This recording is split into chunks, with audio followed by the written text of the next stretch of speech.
Hey, thanks for checking out this video. Question for you.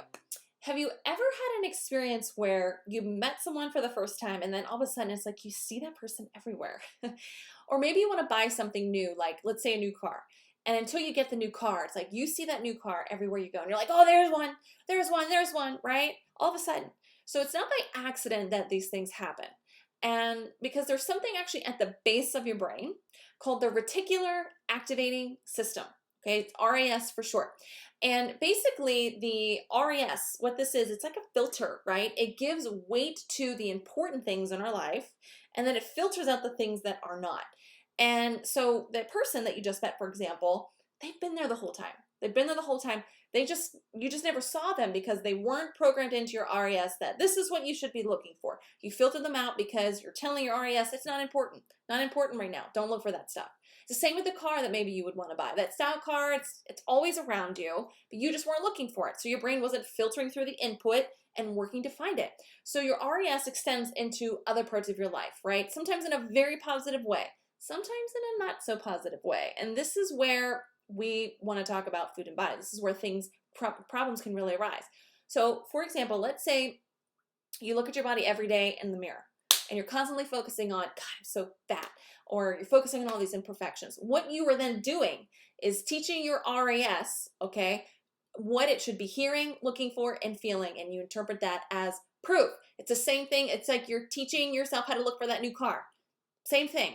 So, but your RAS is leaving out, obviously, how beautiful you are and all the positives about your mind, body, and spirit, because you didn't ask your RAS to filter and seek that out. And so the more that your eyes interact with the repetitive RAS feedback, then the stronger your belief becomes that, well, it's true. It's true that I'm unworthy, for example.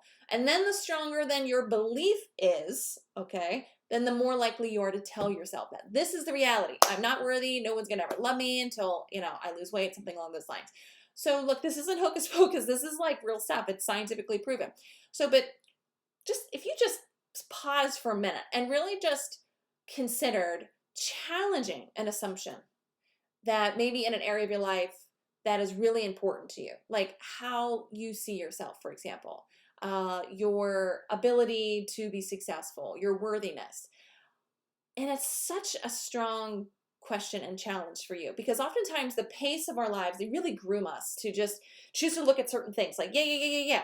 And what that does is it just prevents us from experiencing our life on a deeper level.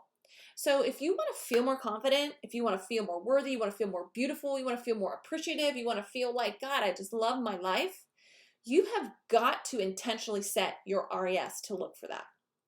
Okay, so again, instead of saying, no one's going to love me if I'm overweight, you start focusing on all the reasons why someone would be lucky to have the privilege to love you. If you're focusing on how, oh my gosh, I'm never going to lose the weight, focus on your goals and envision how you ideally want that goal to play out. And you look at it again and again and again and again and again, and you're going to find, okay, you're going to interpret that feedback, your belief's going to become, I can do this. Okay, so it takes practice and intention, but that's how you can truly create the reality that you crave. And so just, I'm always trying to be real and prep my clients.